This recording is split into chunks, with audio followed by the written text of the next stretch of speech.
Sandusky, Ohio, appears to be a tranquil and serene town. However, the residents can't forget what happened in that town in 2012.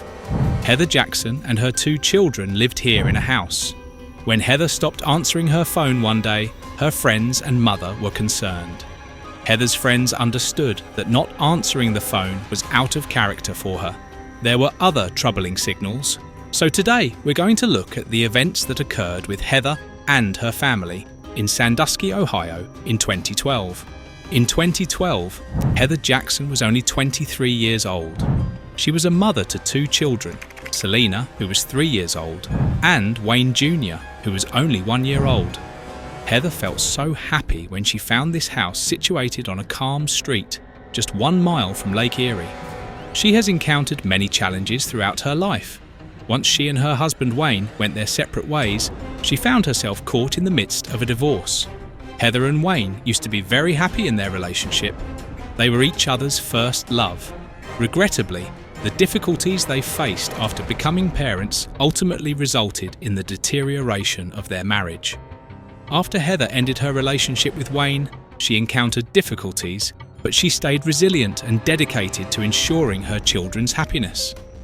On September 8, 2012, at 2:30 p.m, Danielle Sorrell, one of Heather's friends, arrived at Heather's house as they had planned. Danielle knocked on the door, but no one answered. She found it odd that Heather and her children were not at home, considering they had made plans to meet. Danielle reached out to Jody, Heather's mother. Jody had a strong bond with her daughter. They chatted on the phone every day, but unfortunately, Heather was unreachable that day as well. Danielle reached out to all of Heather's friends, but unfortunately, none of them had any information on her whereabouts. However, Danielle noticed that Selena's pacifier was left on the porch. Her worry intensified as she realised Heather would never venture outside with the children without their pacifier. Hours passed by, but Heather still didn't answer her mother's calls. Jody felt very anxious, so she decided to contact the authorities and request a welfare check. The officers reached the location and politely knocked on the door, but unfortunately, there was no response. They proceeded to explore around the house, seeing through the windows, yet finding nothing out of the ordinary. There were no indications of forced entry or any other suspicious activity, and without a warrant, they had no legal basis to enter the house, so they decided to leave. Heather's friends, Thomas Hansen and Dan Reisner, showed up at her house around 7:30 p.m. when they found out she was missing. They banged on the front door. Reisner made his way to the back porch, skillfully opening the door and stepping inside the home. 911 was immediately called when Heather's lifeless body was discovered in the bedroom. Sergeant Eric Graybill, a Sandusky police officer, arrived at Heather Jackson's residence and proceeded to enter the home. He discovered Heather's lifeless body trapped between the box spring and mattress in her bedroom, a ligature tightly wrapped around her neck. The television in the house remained on, yet the children were nowhere to be found. Their room was devoid of any belongings. During their inspection of the house, the officers came across a door leading to a utility closet. Upon opening the door, Sergeant Eric Graybill was greeted by a sight of neatly stacked boxes containing various items. Upon inspecting the boxes, the officer discovered the tragic view of Heather's lifeless children. Police sealed off the crime scene immediately. Never before have local cops encountered such horror. After the forensic investigation, Heather's family and friends were deeply upset. According to court papers, Heather Jackson, Wayne Jackson, and Selena Jackson were autopsied by Lucas County Deputy Coroner Diana Scala Barnett. Heather died from ligature strangulation. Selena died of strangulation like her mother. The cops wanted to discover the monster doing these killings as soon as possible. Heather lived next to Firelands Regional Medical Center, and the investigators hoped the footage from the surveillance cameras installed on this building would help them find the perpetrator. CCTV footage showed a car driving up to Heather's house at 10:57 p.m. But the camera was far from the house, and darkness made it difficult to see anything. The car's headlights gave investigators an idea of what was happening.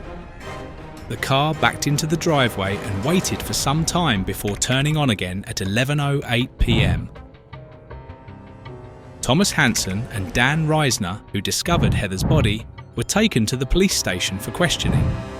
Dan Reisner, who called 911, admitted to pushing the door hard to enter Heather's house and was asked to provide DNA samples.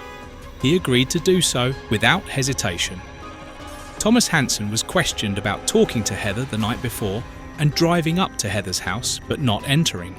The two men were taken to the police station for further investigation. Investigators discovered Thomas Hansen driving a car seen on CCTV footage of Heather's death. Hansen claimed he didn't enter Heather's house that night because she wasn't alone. He also knew a man named Josh, who was at Heather's house before her death. After taking a DNA sample, Hansen was released. The police then focused on Josh Case, who had known Heather for several years and was taken to the police station for questioning. Josh admitted to watching TV while the children were sleeping and buying breakfast for them.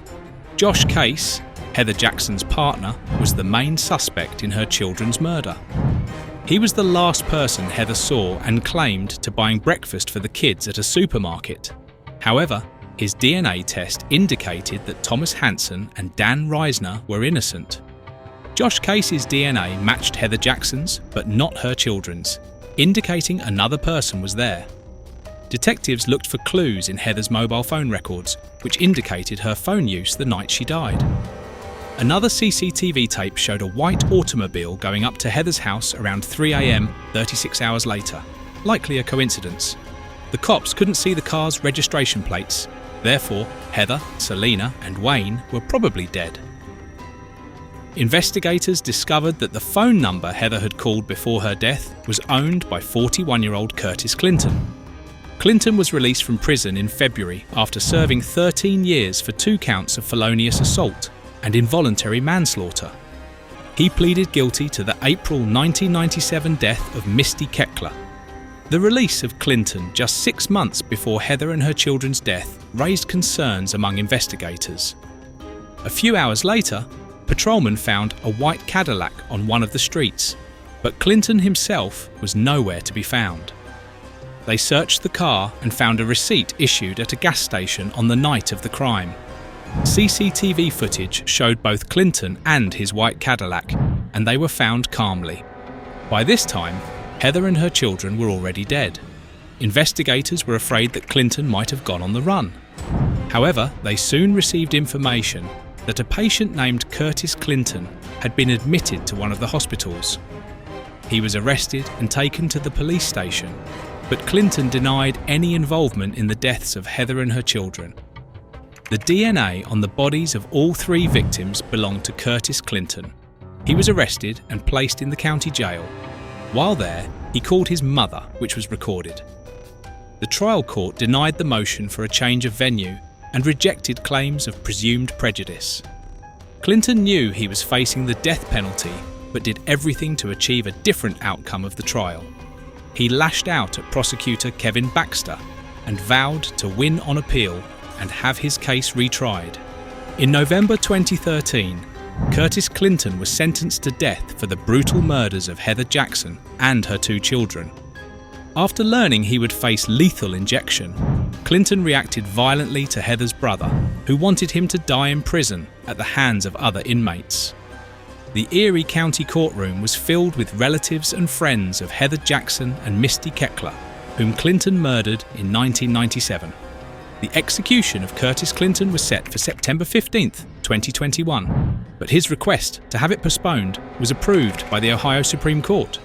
The stay would be in place until all state post-conviction actions, including appeals, had been exhausted. The death penalty was maintained, but the execution of Curtis Clinton, who is currently on death row.